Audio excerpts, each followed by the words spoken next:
Yo, what's up, guys? Mike from Jug 90s back at you again. Just got back a nice SGC submission.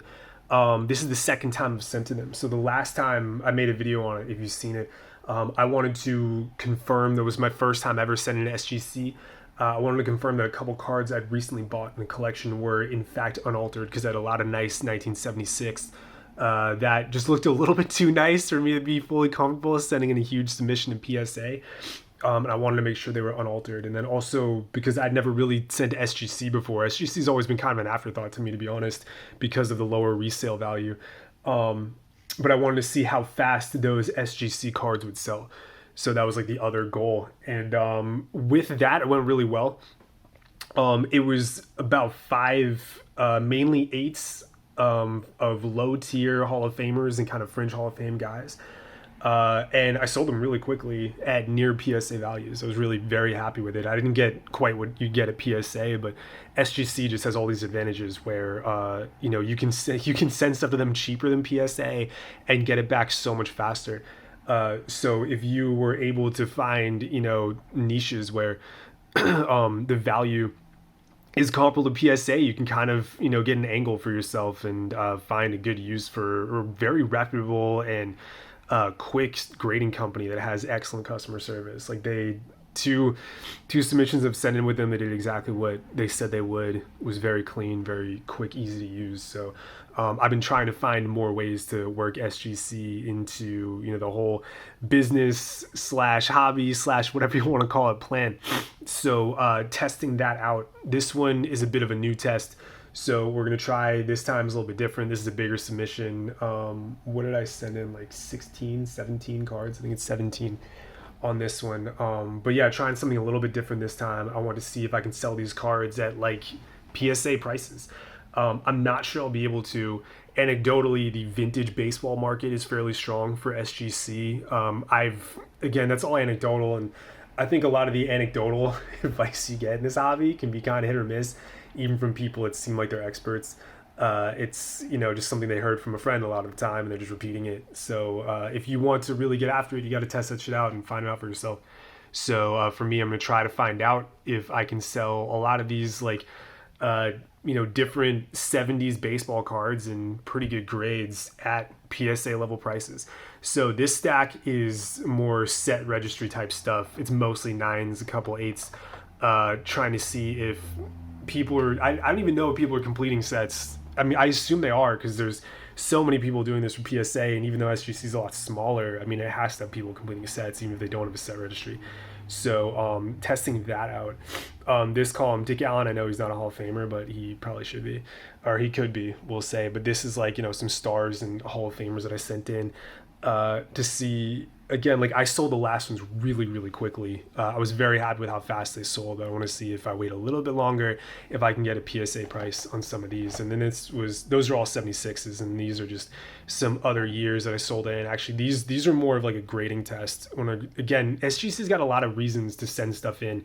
If you want to get better at grading, you can send to SGC because if you try to get better like I have for a long time in grading through PSA, man, you're waiting sometimes 4 months to get these submissions back, and the feedback you're gonna get is much slower. But you can get these back in 2 weeks from SGC. So if you want to like get better at grading and like speed yourself up, like why not send to SGC? So that's what these were a little more about, was just sending SGC, and if I got kind of the grades I got, or what would happen if certain parameters of the cards were what these ones are. So I got most of the grades that I thought I would. Some a little higher, some a little lower across the board, but yeah, I think so. In terms of grades, this is a fairly successful submission. Got most of what I thought I would get in this column here for the stars. Actually, like a little bit even better on one or two. We'll talk about that. These ones over here with the set registry, I was hoping to get a 10, at least 110 in here, but pretty satisfied that most of them were nines, because to me they were mostly nines, and the eights I know why they were eights. Would have loved to get a 10, but 10 is just an impossible grade in the 70s, especially at SGC. You can it feels like sometimes getting a 9 is like getting a 10 for maybe a little bit easier, but getting a 10 for the 90s, and getting a 10 feels like you're trying to get a pristine or a black label BGS is like a 10. in the 70s. So when you get these nines, feel good about it. 8.5 is an annoying grade. I'll look at it right now because like just give me the 8 or give me the 9. Like the 8 and the 8.5, do they even really sell that much different? I don't think it's 50% of the way from an 8 to a 9. But you trick yourself into thinking, oh, that was like a 50-50 shot at a 9. Who really knows? Like I don't really know. But would have loved to see that one in a 9. Anyway, we'll get started. I'm gonna start with this column because this is like the cooler column. I'll probably breeze through the set registry one because I don't think anyone really wants to hear me talk about these 9 Aurelio Rodriguez and Tom Housman cards. Like no one, unless you're a set collector in the 76, I don't think anyone really cares. Yo, guys, also sorry if I'm sniffling a lot. I'm getting over a cold from this week, cold/flu. But let's get into it. So this is this first one, 1976 Topps Dick Allen. Dick Allen was a huge slugger back in the 70s, man. Like I can't read that right now. What's that say? 331 home runs. Like he was a big time hitter. I don't remember why. I got to check his WAR again. Maybe his WAR is not enough, but he was a big time star in the 70s. And I want to say he got he just like wasn't well liked by the public. I think he said some controversial things at the time. And people just didn't really like the guy, so I think that has also to do with why he's not a Hall of Famer. Correct me if I'm wrong. I don't know, guys. I was not. I was born in the '80s, so I was not a witness to a lot of this stuff. I'm just going off of my recollection of things I've read and the Wikipedia page I've scanned many times when researching these guys. But Dick Allen, what you can definitely say about him, huge star from the 70s, big time slugger. This 8.5 would have loved it if it was a 9. This 8.5 in a PSA 8, in a PSA 8, these would go for like 30, 40 bucks. The lowest bin right now for an 8 on eBay is like 55, 60. So I'm going to start this off like 50 and just see what happens. I think if I got an offer at 40, I'd be really happy with it. So I think I'm going to, start asking at 50, hope to get 40. If I go a little lower than that, that's too bad. You just kind of be finding out that maybe the strategy doesn't work the way that I would want it to. But that's kind of what this is. I mean, like I'm not going to lose money in the submission. Get to try a new strategy, and if it works, you get to use that strategy over and over. So pretty happy about this one. I'm going to list at 50, hope for 40. And the great thing about SGC is it is so fast and it is so cheap that even after eBay fees, if I make 15 bucks on a card that I only needed to pay 17 to grade, you're talking about literally almost doubling your money. So it would be a pretty nice thing to be able to do. Of course, the PSA probably would sell faster once you have it and for slightly more, but again, this is a test. And this is a bit of a niche because I'm really only trying this on vintage baseball. I'm not really trying this on like modern football or anything like that. The demand, from everything I've heard, just isn't really there, but this would be a nice thing to get because I do here and there see vintage baseball and collections I buy. Like this is all from a collection, and it would be a cool strategy to be able to take some of these like $40 cards that I don't really want to send to PSA because they just cost a little too much to get them graded there and they take a little too long to get them back. It would be really cool if I could like open up an avenue to make a little cash off of those instead of just filling the set back up with them. So anyway, this one really cool. We'll see on this one. This one, love this one. Jerry Remy 8.5. This one clearly off center on this one. But like, man, Jerry Remy, you want to talk about being a Boston kid and growing up with a broadcasting voice. He was on Nesson on TV. I don't even know how many years he was broadcasting the Red Sox for Nesson, man. He was so much fun to watch. He passed recently, which is too bad, but man, you want to talk about I don't even know who was doing the broadcast before him because I don't remember. I don't even know if I was alive for whoever started before him. Ever since I can remember, it was Jerry Remy on the call for Red Sox games, home road, day night. If you turn the game on, you're listening to Jerry Remy, and like, man, especially when they had Don Orsillo still in the booth. He's elsewhere now. I forget where he is now, but like when Jerry and Don just had an amazing way of keeping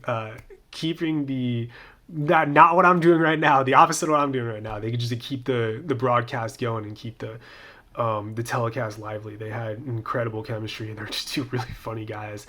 They're amazing to watch. So this is Jerry Remy's rookie card.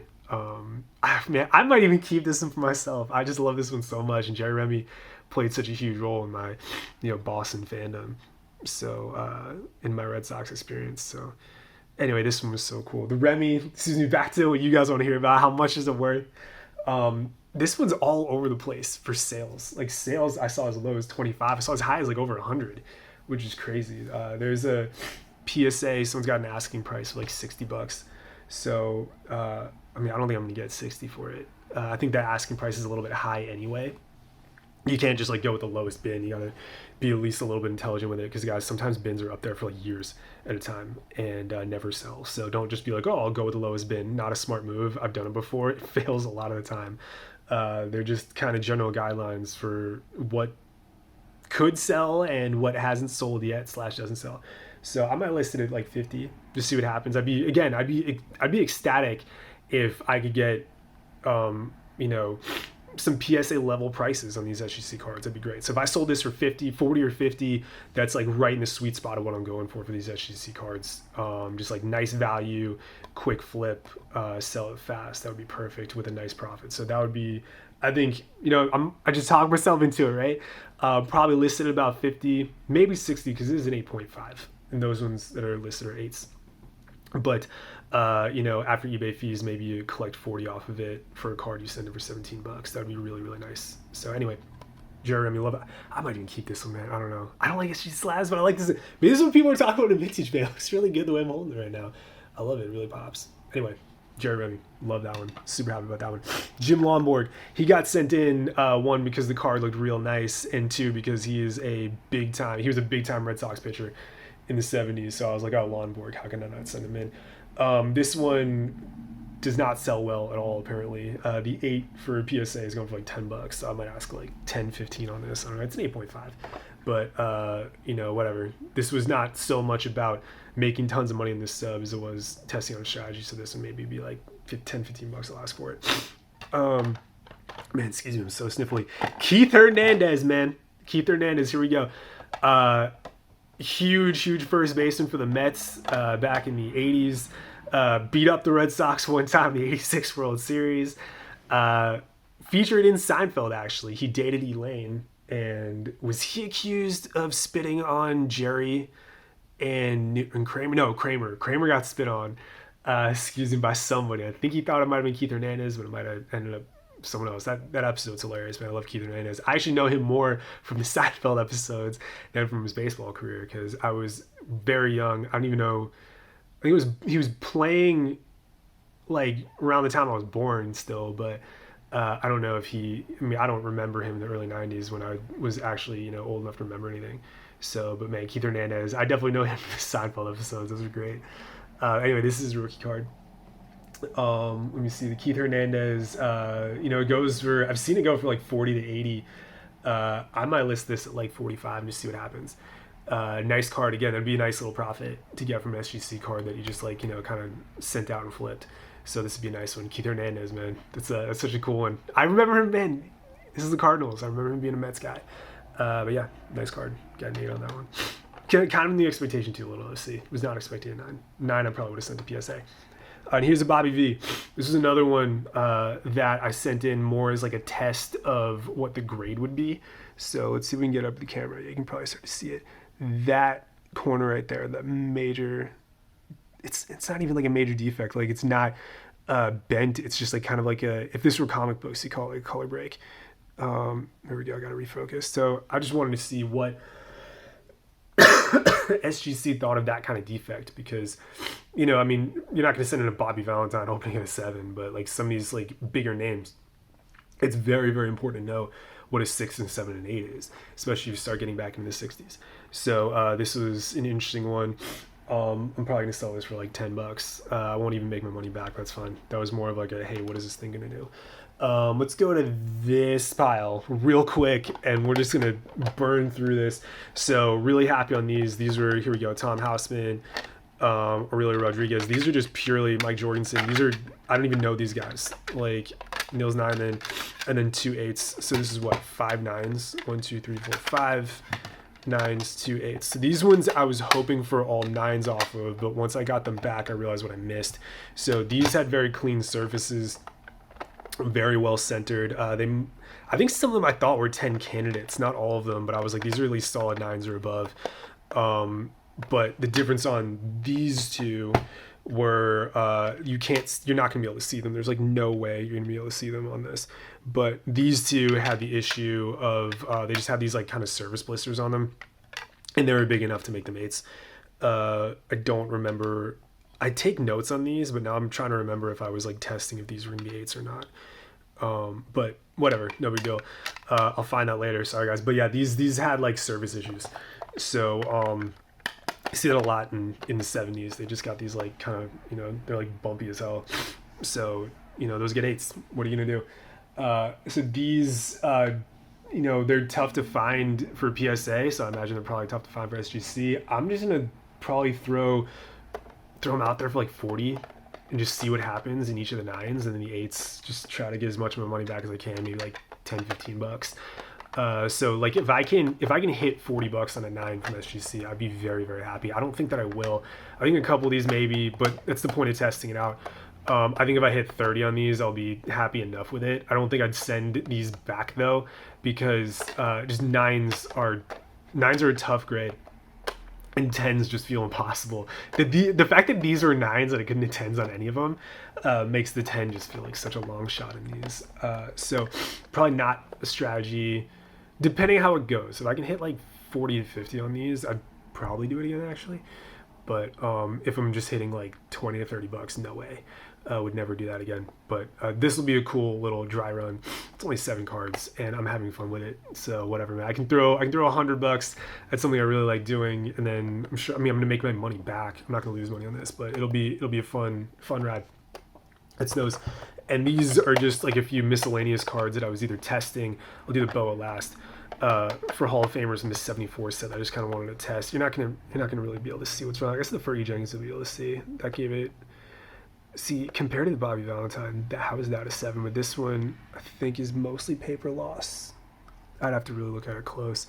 But, right, how is that a 7? The Bobby Valentine defect was so much bigger. But the Bobby Valentine, maybe that would have been a subgrade of a 6. Is what it did it. Because the rest of the Valentine, rest of those 76s were scorchers, man. Like, those cards, other than, like, the one defect any of them had were 9s, were mint level cards. These were not. This was a 74 set. It was mostly near mid set. That's why you see it getting 7.5s. And same with the 77. I sent in this Larry Bow did well. Those you already saw. But these were all kind of just like testing what am I going to get on these. Was expecting 7s. Was hoping I would get 8s because that means 8s are easier to get than I thought. But they're not. This one round I got a 6 because I kind of wanted to know what happens if you have a bad corner fray. Right there. I think you can see it. What happens if you have a bad corner fray in the back? That leads to a 6. But, you know, this card was not the greatest anyway. I think it would have been like a 7, kind of like the rest of them. See, that's 77. What am I talking about? 2 74s, 2 77s, 179. So these, I'm just going to try to make as much money of my money back as I can. I might list them for like 10, 15 bucks. They're really not huge cards. Yeah, I mean, the Mike Schmidt, they list at 30 just because it's Mike Schmidt. It's a 7. And he has a lot of collectors, so you can get the PSAs for like 20 to 30 bucks. So maybe I'll try to hit that number in a 7. We'll see if that works. The Larry Bow is really interesting. I sent this in not knowing how valuable the 9s were. I think I just assumed, oh, it's Larry Bow. It's not a Hall of Famer. I don't think he's a Hall of Famer for a manager. He is, but I just kind of sent this in thinking, yo, if I hit a 9, great. If I hit a 10, amazing, and I'll probably cross the PSA, but or try to cross it. But 9, I was like, oh, whatever, man, it'll probably be like 30 bucks, 20, 30 bucks if I hit a 9, because it's 79, and 79 doesn't have as many set collectors. Actually, no, 79's got a decent amount, especially because Ozzy's back in that one. I'd have to check again, but like 79 is like, it's not 1975. It doesn't have like a million set collectors in it. And Larry Bow is Larry Bow. He's not Nolan Ryan. He's not Mike Schmidt. So I just figured it'd be like a $30, $40 card. But when I looked it up, doing the research for this video, the PSA sold prices on this were like $90 to $100. I was like, oh my God. So hooray for me, I actually do a different test on this one. I get to test whether or not these higher value cards sell quickly or not in SGC.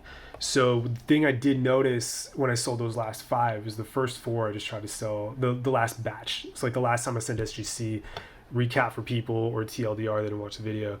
I sent in 5 cards to SGC, and like 4 of them four of them were 8s. One was a 9. It was like a Larry Parrish rookie card. I don't even know if it was his rookie card, but it had like the rookie trophy in the corner. It was like a Topps All-Star rookie, and that was the only 9 in there. Larry Parrish made a couple All-Star teams. He wasn't a Hall of Famer, but he was a nice star. He had a good career. But the other ones that were Hall of Famers, that were 8s, I just sold real quick between like 20 and 30 bucks. They moved real fast. The Larry Parrish took a little longer to sell. It could be because he wasn't as big of a star, maybe not as people wanted him. But it was also more expensive. I think I listed it like 40, 50 bucks. I ended up selling it, I think, in the high 30s. But that one took longer to sell. The point being, I would like to know, do people choose SGC? Because I'm sure one motivation would be that, you know, these cards don't go for as much as PSA. So if you wanted to build a just as high quality set, just as high quality in terms of condition, but you didn't want to pay the premiums of PSA, SGC is an amazing option for you. I mean, I don't even think these cards look that bad in an SGC slab, man. The vintage one's kind of, I'm starting to see what people say. The vintage one's kind of pop a little bit. But if you wanted to build an extremely high quality set from a very, very reputable grader, especially one that has a reputation in vintage, and you didn't want to pay as much as PSA, SGC is a great option for you. So I can see why it would also attract people who don't want to pay as much, especially on the higher end. I don't think a lot of people really balk when you're like, oh, give me $24 instead of 21. I don't think they really care. But I think once you start telling people, hey, I want, 95 instead of 78 or something like that, I think that, that might start to, people might start to flinch at that. But that's why you test things. This will be a really good test. I guess we'll see how fast this Larry Bow sells. Very excited about this one because this one covers most of the submission price. So this is probably going to be like a slight profit on this. I'm expecting a slight profit on this no matter what, but this was just a nice one to pull out and be like, oh man, surprise. So anyway, that's what we got for today. Cool. I'm very excited about this. Can't wait to list these because I'm going to learn a lot about SGC, and I really hope to open this up as a potential strategy of, maybe I can get comparable to PSA prices and, do it with a cheaper grader and a faster grader. That'd be really nice. So anyway, gonna test this out. Guess we'll see how that goes. And that is it for today. I hope you guys liked the video. Keep your eyes up for more. Check out that other one if you haven't checked it out. As always, like and subscribe. If you enjoyed the video, think of it like a tip for your waiter that you didn't even have to pay for. You just had to click a button. Anyway, that's it for me today, guys. Hope you enjoyed it as much as I did. Mike from Jug 90s. Peace out.